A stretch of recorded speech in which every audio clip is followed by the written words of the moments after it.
setiap kita berjumpa dengan Tuhan, kita bersuka cita bersama-sama. Amin. Mari nyanyi bagi Tuhan kita, Raja kita yang hidup.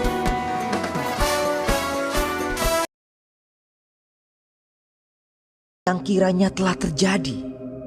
Pada hari itu juga 2 orang dari murid-murid Yesus pergi ke sebuah kampung bernama Emmaus yang terletak kira-kira 7 mil jauhnya dari Yerusalem, dan mereka bercakap-cakap tentang segala sesuatu yang telah terjadi.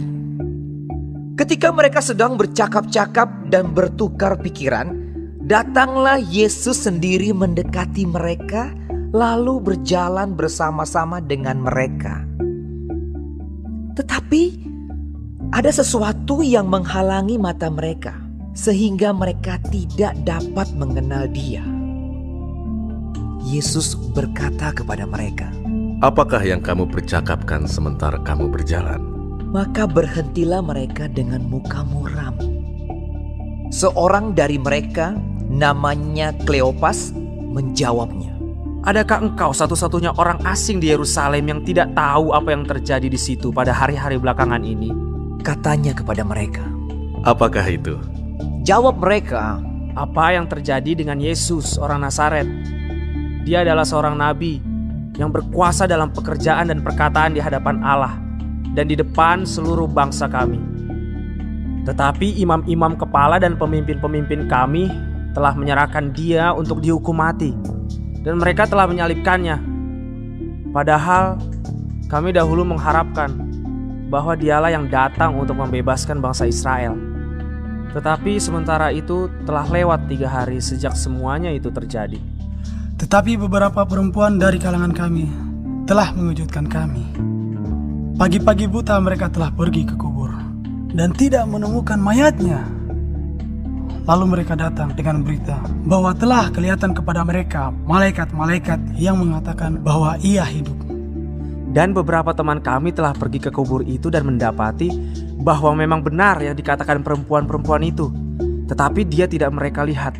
Lalu ia berkata kepada mereka, "Hai kamu orang bodoh, betapa lambannya hatimu, sehingga kamu tidak percaya segala sesuatu yang telah dikatakan para nabi.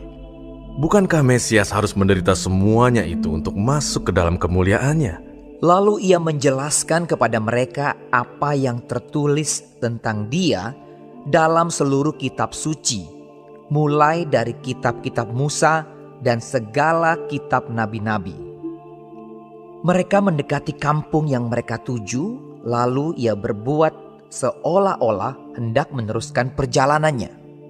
Tetapi mereka sangat mendesaknya. Katanya, "Tinggallah bersama-sama dengan kami, sebab hari telah menjelang malam dan matahari hampir terbenam." Lalu masuklah ia untuk tinggal bersama-sama dengan mereka. Waktu ia duduk makan dengan mereka, ia mengambil roti, mengucap berkat, lalu memecah-mecahkannya dan memberikannya kepada mereka.